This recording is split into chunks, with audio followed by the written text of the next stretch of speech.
係咪啊 ？OK。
各位傳媒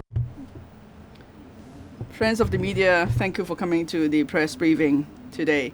In a moment, the Chief Executive will say a few words, and I shall take questions from the floor. When you ask questions, please first raise your hands, and we'll call upon you to speak. And then you must will you please identify yourself by your organization before you speak into the microphone. Now I'll hand over to the Chief Executive. Friends of the media, members of the public, in a moment, I showed you this leaflet just now. This is on a series of measures to support businesses and individuals affected by the epidemic. It's hoped that for all who are eligible to apply for subsidies, they'll be able to get a full picture of the measures we have announced, and this will be put online as well. On the 8th of April, last Wednesday, I announced a series of measures to give support to businesses and individuals affected by the COVID-19. And the response we heard so far mostly is that it must be quick. So for businesses and others who've met with us, they would like the government to put in place this package of measures worth $130 billion as soon as possible. And then, of course, we also have the first round of the anti-epidemic fund, and then there are another $120 billion announced in the budget. So in total, the measures amount to $587 billion. That is 10% of the GDP. Now, because we want to do it quickly. So in the past few days, as you know, it was actually the public holidays. But then in the past few days, many our colleagues have been working hard to thrash out the details of the various schemes. And we have just completed the Finance Committee paper to seek funding, and we've just dispatched that to the Legislative Council. In the Finance Committee paper, we are applying for the following funds. First, we're asking for an additional $120.5 billion for injection into the anti-epidemic fund, so we could pay for a series of support schemes, including the Employment Support Scheme, ESS. And on that, we're also applying for $3.52 billion for injection into the comprehensive Social Security Assistance Scheme under the Social Welfare Department to give support to unemployed persons.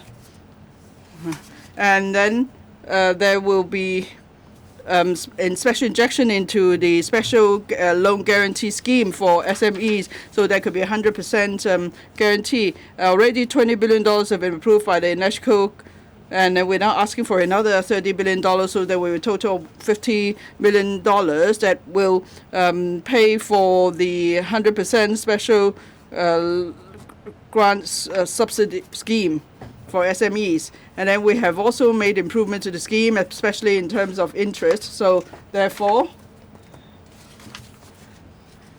in the Finance Committee paper, we're going to apply for an additional $11.9 billion, $11.02 billion for funding. And then there will be other financial costs by reducing rent and so on. Last year, I mentioned the figure was $137.5 billion. Now we have issued paper to LESCO on Tuesday. We hope that LESCO will consider the paper and endorse the funding proposals this Friday. Today, I would like to say a bit more about the ESS. In the in relation to the ESS, we are asking for $81 billion for the ESS, but that's just an estimate. It's not that the original $80 billion has been increased to $81 billion for any special reasons. As I say, the scheme aims to preserve jobs. At the moment, the unemployment rate is 3.7%. If we do not act in a timely manner, the unemployment rate may be substantially increased. So the government will be providing subsidies to employers so they're able to retain their staff.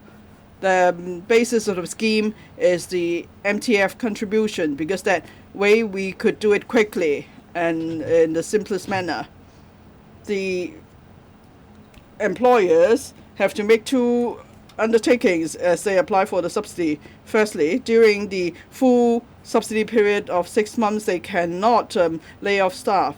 And secondly, the subsidy paid by the government must be spent 100% on employees' remuneration. They cannot divert that subsidy to other cost items such as rent.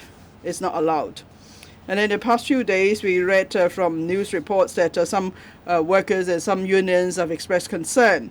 Now, we're talking about the scheme now in April, and that applications will start in May. Is it possible that before the application start, employers may do something funny in April? Well, I don't believe that would be the case. But anyway, so to address the concern, we are going to use historical data. In other words, in working out the wage subsidy amount to a business, that is the total amount, we will decide on a specified month. It could be either January, February, or March. So it could be any one of these months, and then it's up to employers to decide which would be the specified months. So let's say the employer chooses the months with the highest number of staff members and the highest amount of wage spending, then of course the subsidy given would be the highest.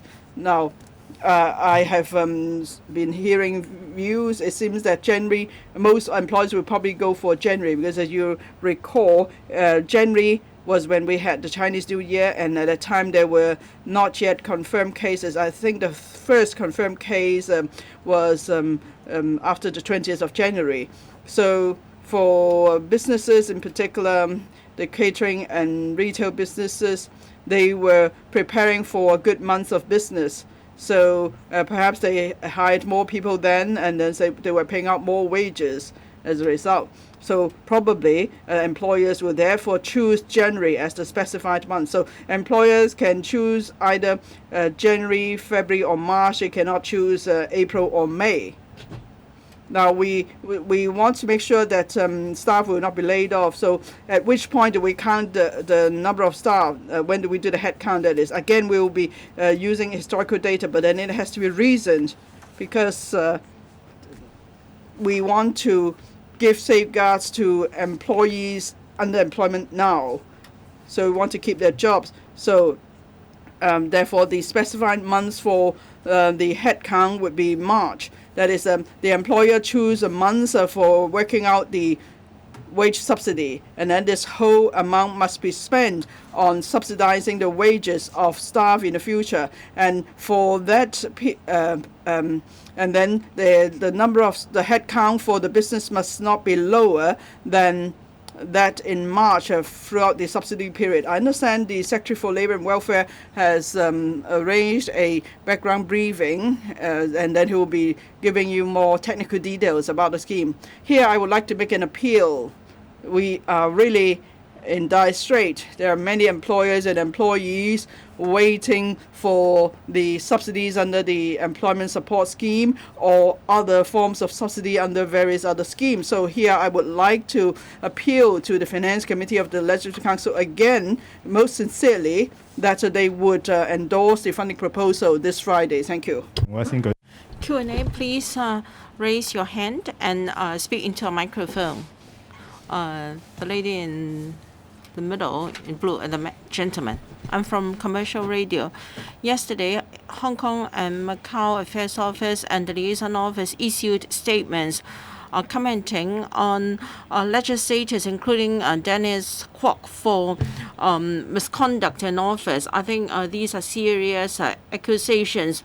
Before receiving the statements, have you received any views on whether these legislators have breached their oath for filibustering? Are these statements a strategy to force the government to act? The decision to prosecute rests with the Secretary for Justice in her own without interference from anyone, including the Chief Executive. So I'm afraid I'm not to comment on the question you raised because I don't know what the SJ is considering. And I disagree with what you said. You said that the Hong Kong MAO and Liaison Office issued statements to make some comments, trying to pressurize the Hong Kong SAR government in governing Hong Kong. There is no such consideration. But I will take this opportunity to comment on this matter because I believe the media would focus on the statements made by the two officers and also responses from political parties and individual members today. The Hong Kong, Macau and Macau Affairs Office and the Liaison Office have made some comments on what has happened in our legislature recently. There is no question of interference. Let me analyze the situation from a few perspectives. First, from a constitutional point of view, it's true that under one country, two systems, as enshrined in the Basic Law, the central authorities have given a high degree of autonomy to Hong Kong. But that doesn't mean, let me stress once again, that doesn't mean that the central authorities have abandoned its powers under one country, two systems. Hong Kong is directly under the Central People's Government in the PRC. It is a special administrative region. The central authorities may have concerns or worries about matters in Hong Kong. This is natural, so there's no question of interference. Now, I have the following feeling. Some legislators have gone overseas asking overseas governments or parliaments to interfere with the internal affairs of Hong Kong SAR. And these legislators even requested overseas governments to sanction Hong Kong and ban the export of or importation of some commodities to Hong Kong, affecting directly our economy and livelihood. I think this is really blatant interference into Hong Kong affairs. And the second perspective is from the perspective of governance. The central authorities has always supported the government, including myself, ruling Hong Kong in accordance of the law and to improve our economy and livelihood. The legislature has an important role to play in this regard. The HKMAO and Liaison Office are state organizations responsible for Hong Kong, and therefore they should show support for the SL government when they see that in terms of administration and developing the economy and improving people's livelihood have encountered major obstacles from legislators. I think it is entirely a matter, of course, that they can make comments on such matters. Otherwise, the two organizations cannot ensure the smooth implementation of one country, two systems in Hong Kong. And the third is from an operational point of view, because I heard the refute from Mr. Dennis Kwok, and he said that there must be very clear evidence for such accusations. Legislators, including Dennis Kwok, as the chairman or the chairperson of the House Committee, with the support of other legislators, have made it impossible for the House Committee to elect a chairman to ensure its normal operation. The consequence is clear evidence for us to see, and that cannot be refuted. We need to know the importance of the House Committee, which is only second to council sittings chaired by Mr. Andrew Leung. President of the council, after the first and second reading of a bill, will say that the bill is now referred to the House Committee. And therefore, for the scrutiny of a bill to proceed, the House Committee has a role to play, and that is to prepare for future scrutiny of the bill. The House Committee will ask members whether a bills committee should be set up to scrutinize the bill. And there are also other important matters. I myself have led officials to attend meetings of House Committee for matters of grave importance. The legislature may feel that officials attending meetings will not suffice, and I have to attend House Committee meetings together with my officials, and that is importance of Hong Kong core matters of LegCo, and these are duties and functions of LegCo, and the House Committee has a role to play before matters can continue to be dealt with by the Council. Without the House Committee, the work will be stalled. And what is the backlog? We have 6 bills that have been fully scrutinized by bills committees, and the only step left is for HC's recommendation for the bills to resume their second reading and the third reading in the Council before the legislature can fulfill its function in enacting legislation. We have also got 3 other bills that have to be referred to the House Committee before they can resume their second reading and receive their third reading in the Council. We have submitted 15 bills to the House Committee, to the legislature, because a House Committee is yet to be set up. Bills committees cannot be set up. We have 3 more bills on our timetable to be presented. In fact, we have many more bills which are expected by the community. For instance, legislation related to discrimination.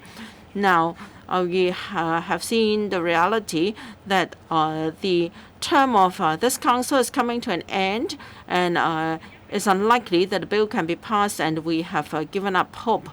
And we have bills covering matters such as regulation of guest house, which is a subject close to the heart of many in the community.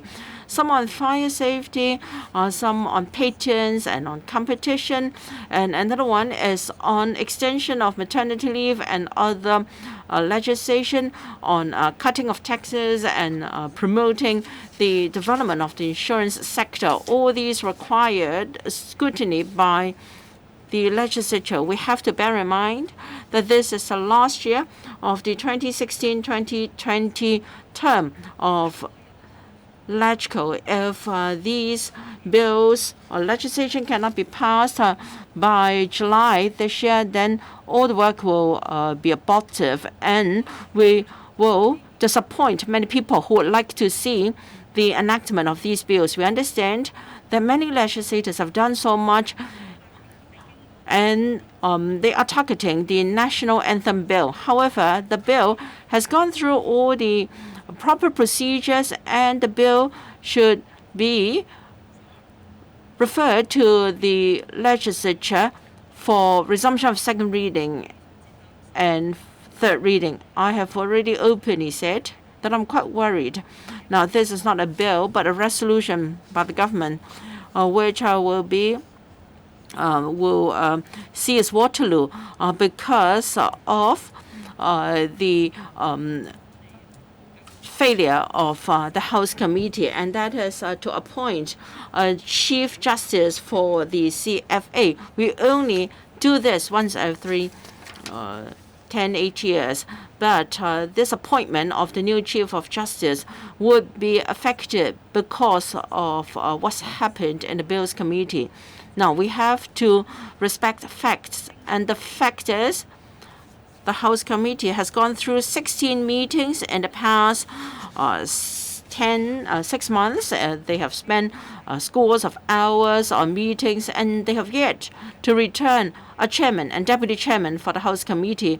So this is really malicious filibustering with no regard for the interests of Hong Kong. I believe what I say now will be considered provocations. In fact, I didn't really want to say such things because we want to focus our energy on this fight against the epidemic. However, distorted arguments, specious arguments must be refuted to set the record straight. And I appeal to all legislators, some in particular, to go back to the right track so that Hong Kong can move on. Next, please. To the left, on the front row, the one in grey, please. I'm from Hong Kong 01. 2 questions. First is on Dennis Kwok's case. Today, the pro-establishment camp asked the government to follow up on this case seriously. Now, you say you're not going to interfere with the Department of Justice as to which legislation may be cited to prosecute him. But do you have any plan to take actions to disqualify him from his seat? And then the second question is on the anti-epidemic fund. Now, many say that those without MPAF on contributions but who are self-employed and those who are aged over 65 are not giving any support under the scheme. So are you going to amend the scheme so you could give help to these people as well? Now, firstly, there is this phenomenon in the Legislative Council. I think we should leave it to the LegCo to take actions on its own.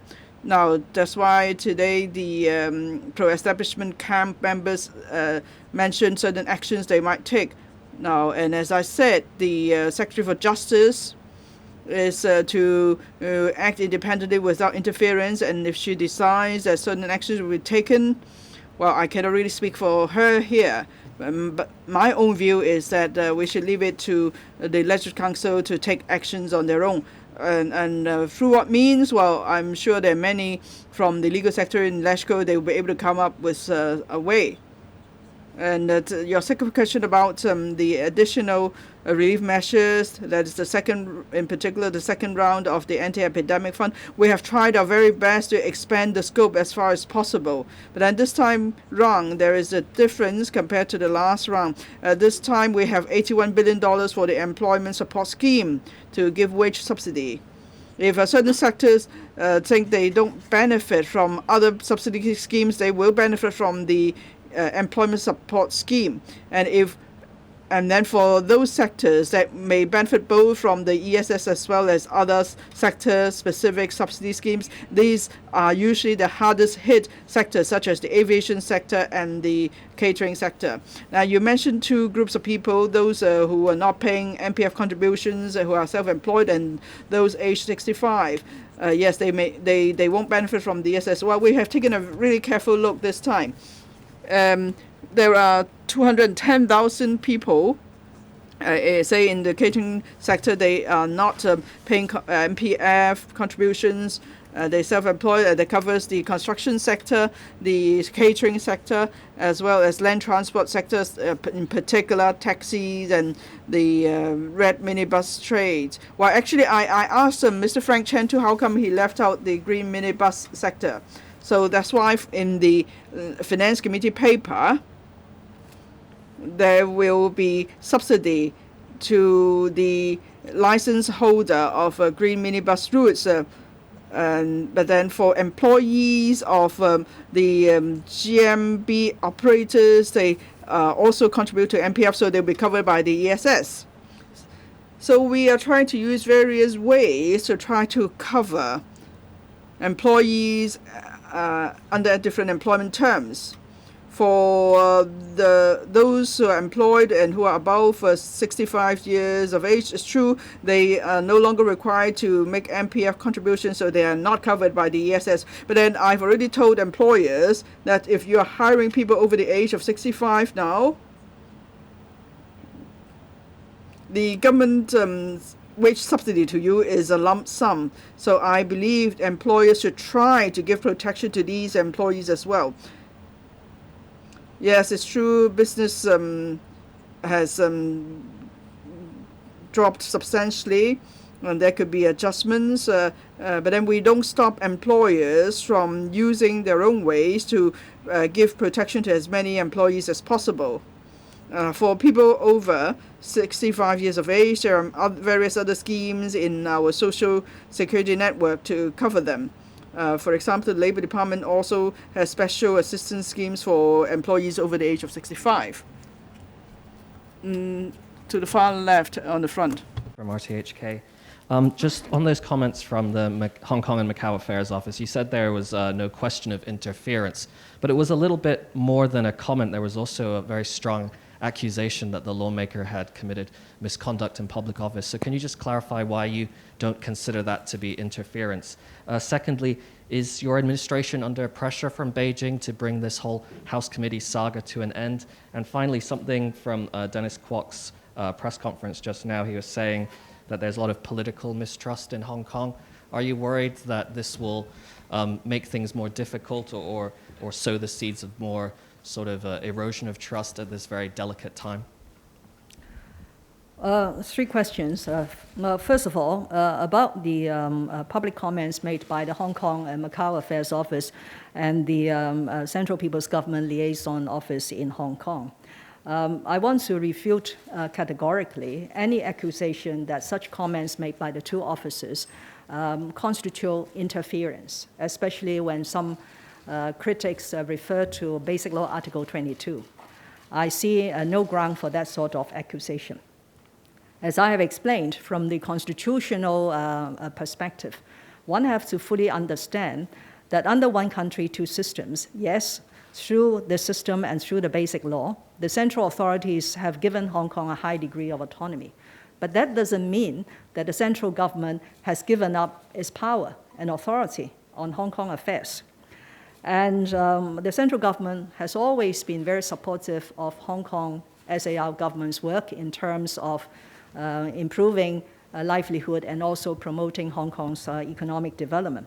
So when they see this very bizarre situation, when the Legislative Council is almost malfunctioning because the House Committee has not been able to elect a chairman for over 6 months, I find it only legitimate for them to express their concern.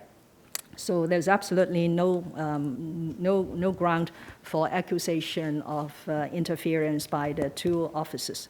As to exactly what wording they use, this is really not the crux of the matter. The crux of the matter is the two offices have expressed serious concern about the malfunctioning of the Legislative Council, which naturally undermines the governance in Hong Kong. So that brings me to my second perspective. If you look at from the governance perspective, the Legislative Council has very clear functions under the Basic Law, including the making of legislation, including the receiving of complaints from the people of Hong Kong, including a debate on the Chief Executive's policy address. And many of these functions have not been discharged since October last year because of the way that someone has handled the election of the House Committee chairman. And this has gone on for 6 months. So this is really unacceptable. So that means that it will certainly affect the things that we want to do, which we are doing, of course, for the people of Hong Kong. Thirdly is from the operational level. I don't want to repeat all the figures that I have shared with the public in Cantonese, but it is for all to see that after a period of malfunctioning, a lot of government business, especially in legislation, has been helped up by the House Committee not having its proper function and operation for so long. And many of these legislation have a direct impact on Hong Kong's economic development and the livelihood of the people.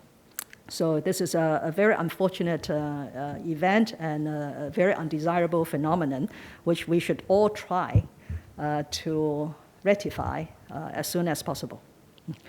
As far as under pressure, there's no pressure whatsoever, because I want to exert pressure on the Legislative Council, and I have been doing it in a very nice and polite way throughout the last 6 months by making public comments when we are about to put a resolution to the Legislative Council to lead to the confirmation of the Chief Justice appointment.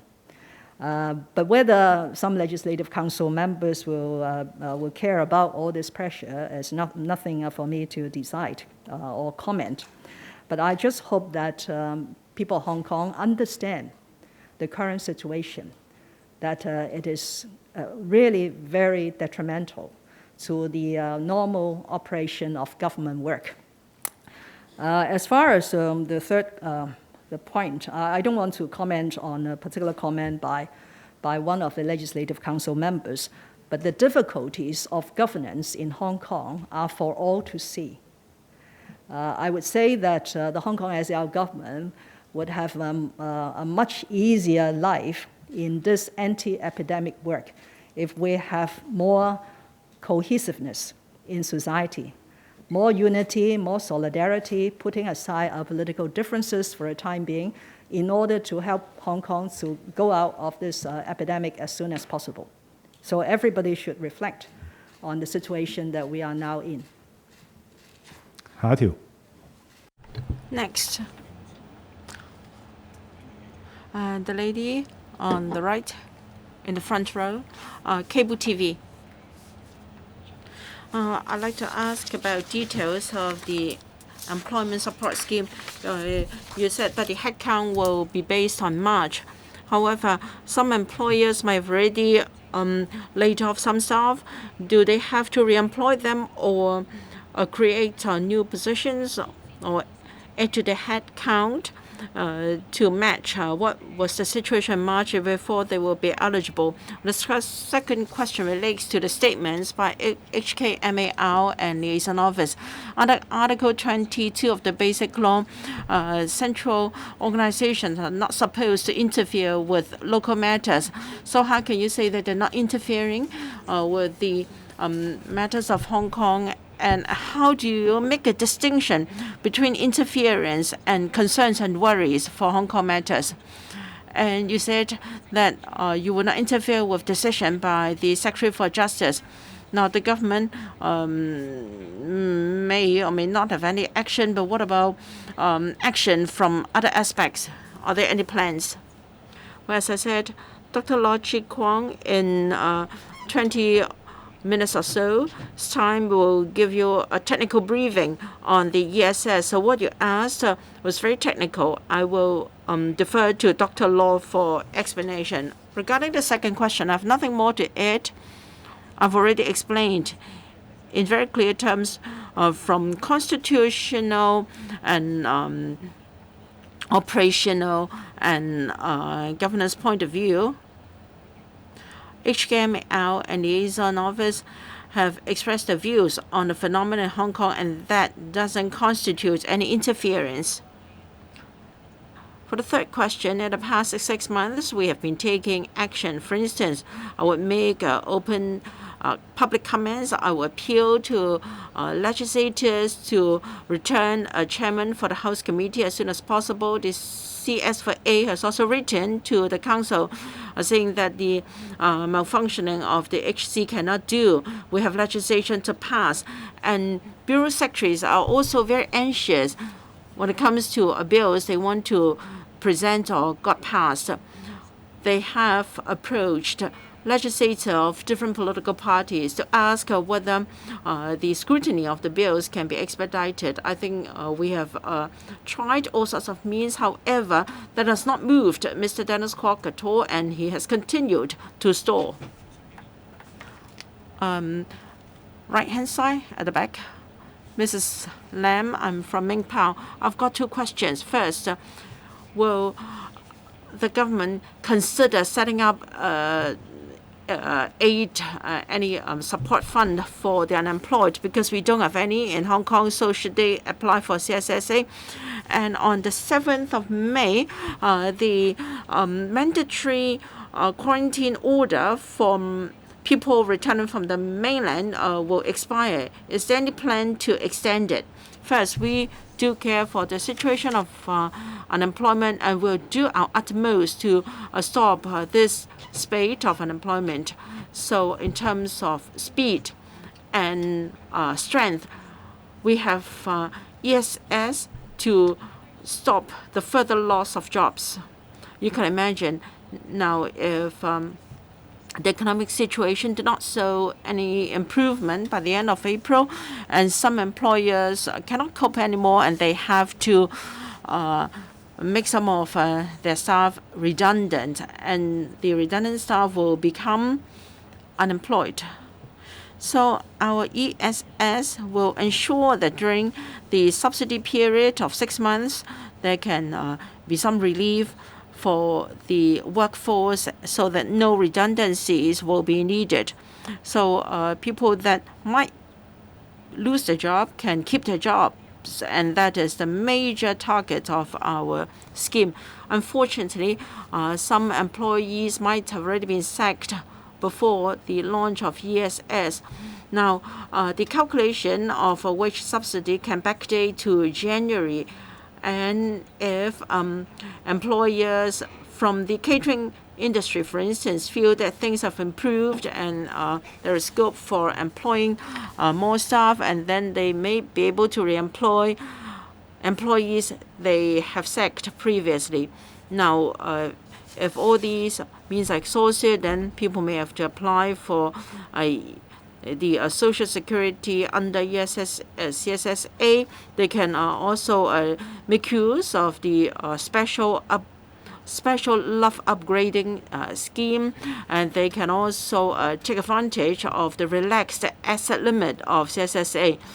I note that 3:30 p.m. today, the briefing on COVID-19 in Hong Kong announced that there was only a single-digit increase in the number of confirmed cases. However, there is no room for complacence now. It is not the time to relax our earlier regulations. First, regulations or control exercised at our borders, whether it be land, sea, or aviation.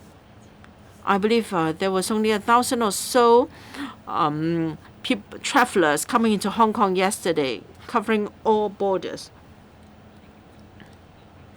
You refer to CAT 599C, the 14-day mandatory quarantine requirement for people coming from the mainland. We have about 3 weeks or so to go. We have to monitor the situation. Where necessary, can go back to the EXCO for approval to extend the validity of the period. I cannot make any prediction today because the situation of the pandemic can change very rapidly.